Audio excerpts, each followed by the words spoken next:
What is up, guys? Welcome back to yet another brand new Major Ben gaming video. I hope you guys are having a fantastic day as always. Now, I just want to say at the start of this video, we're going to be talking about how you can prepare for the PlayStation 5 Pro that you've ordered or pre-ordered and are getting day one. What you could do right now to start getting yourself ready for like certain games that you want to play or replay on this new device that you're getting. So just to say, the first thing you should absolutely look into doing or getting is some sort of additional storage drive so that you can transfer your games easier, because obviously when you get your Pro, you will have an option to like wirelessly through your internet transfer games from one console to the other. Now, depending on the internet connection you have, this could take an extremely long time. So if you don't have insane fiber like gigabit internet, then your best next bet is to literally go out and get some sort of hard drive or SSD. Now, if you've already got like an internal SSD in your PS5 and you've got games installed to that,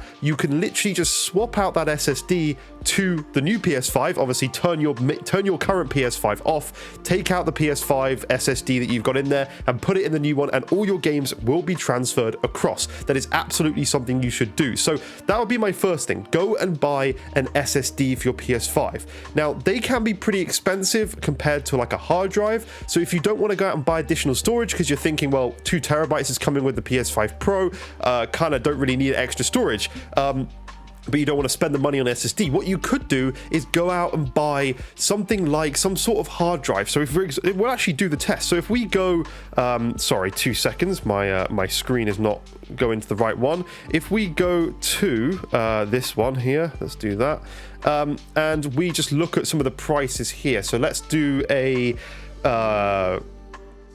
hard drive instead, because we want to do an external drive. So as you can see here, you can go out and get a 1 terabyte drive for £50, or here a 4 terabyte, here a 2 terabyte for £79, 500 gigs. So you can get a pretty sizable drive for very, very, very cheap. Now, I know you cannot play games off of this drive. You can obviously, you can't play PS5 games. You can play PS4 games off of this drive, but what you can do is still move those games to this drive so that you can then just pull that out, then plug this drive into the PS5 Pro, and then just download your games or pull them off this drive to the SSD. It's just going to save you a lot of time rather than having to either re-download all these games, and you can get it all done now. The games you want to install, like for me personally, I want to play like Spider-Man 2 just to test that game, Alan Wake 2, also Cyberpunk, and random games like that I want to test day one. I've already got installed to the external drive, even though they're PS5 games, so I just can swap them across,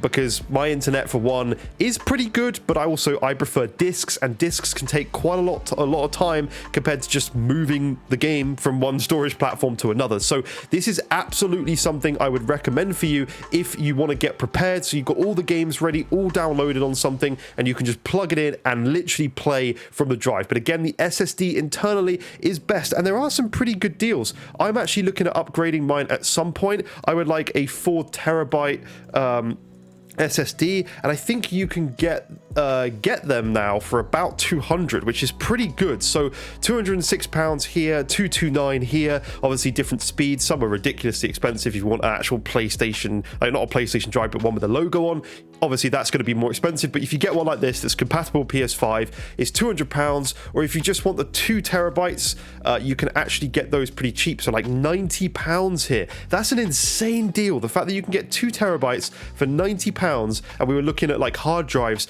that, you know, were a little bit less than that for like double the storage. But if you want to get that internal SSD where you can actually play games from that SSD and you don't have a huge amount, you can just buy that, install your games on it now, swap it into your PS5, and then you are done. The next thing I want to say that you should prepare for, if you are a collector like me with physical games, you need to go out and get yourself a disc drive. Obviously, the PS5 Pro does not come with one.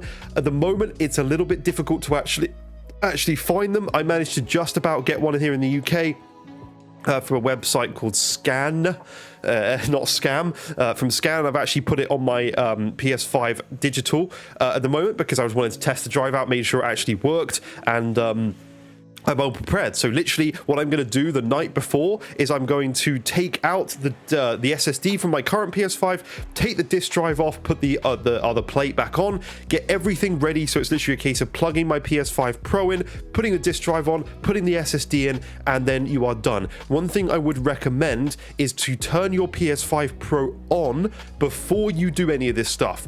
Turn it on, because sometimes there's been things in the past where the PS5 needs an update, and it can actually corrupt your SSD that you put in the PlayStation 5 if you haven't already booted that system, updated it to the latest firmware. So then you turn it off again after that. I know it's frustrating. It's one of those things you just want to get in and play your new console, but at the same time, you don't want to break anything. So plug your PS5 Pro in, boot it up before doing anything else, make sure it's on the latest firmware, then shut it off, plug your SSD in, or put your SSD in, put your disk drive in, and then everything when you boot it up should be good. You can register your disk drive to it, and then obviously it will allow you to use the games off of your SSD. So this is absolutely something you should be doing day one. The other thing you should do if you're buying a PS5 Pro and you haven't got a 4K display, I would absolutely go out and buy a 4K monitor or TV, because you really want to take advantage of this device, because in the end of the day, you're spending a lot of money. If you haven't got the display to actually warrant using this thing, you are actually really wasting your money. So make sure you go out and get some sort of 4K. Ideally, you want a 4K 120 hertz display, or you could go and get like a 4K 60. You're still going to get a pretty decent experience with that, but you want 4K 120 with like VRR and all the HDMI 2.1 features. That's the thing you should look for, is that HDMI 2.1 feature set is very, very important, because there's going to be quite a few games that go above 60 and fluctuate between 60 and 120, a bit like Resident Evil Village that's getting patched with a 120 FPS mode. You don't want to see that fluctuation, so having a variable refresh rate, which is VRR TV, is something that's really helpful. Or if you want a monitor, one that I've actually picked up myself recently for games like Call of Duty. Let me just I don't know what's going on with my why my thing's so like zoomed out at the moment. I'm trying to do it, trust me, but it's not doing it. Let me just change this for you guys. Sorry, give me 2 seconds. There we go. That'll do. Let's just bring it, make it a little bit bigger, and put it there. So this is a very good monitor that I recently picked up. It is 4K 120 hertz.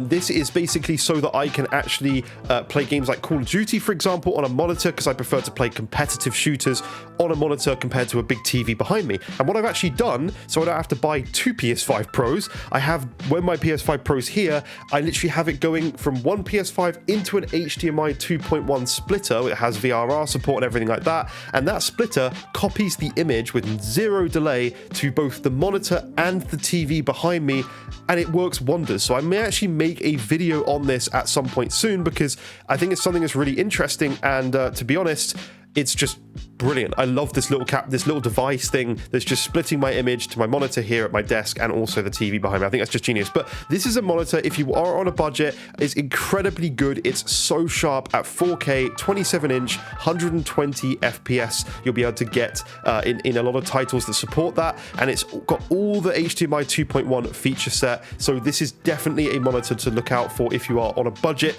If you want a TV, highest end, I'd recommend getting some sort of OLED. The LG OLEDs are brilliant. The Samsung QLEDs and OLEDs are really, really good. They're very expensive TVs, but if you want something cheaper, I would have a look at TCL and just type in HDMI 2.1 TVs, and make sure you get one with a good feature set with decent HDR, definitely including variable refresh rate, and this thing will make your gaming experience so much better on the Pro. You won't only be upgrading your console, you'll be upgrading the actual display, and that is as important, if not more so sometimes, than the actual unit's power itself, because if you've got a cheap display, you're not going to see everything that we've been talking about for all this time about PS5 Pro. Even the base PS5, you should have a decent TV with that console. So anyway, that's it for this video. Let me know what you think below. What have you picked up ready for PS5 Pro? Do you have your disk drive? Are you just keeping it digital? What route are you going with this unit? Let me know what TV you have as well, because I'm always interested to see what you guys are using. And yeah, leave a like, subscribe, and I will see you in the next video. Bye-bye for now.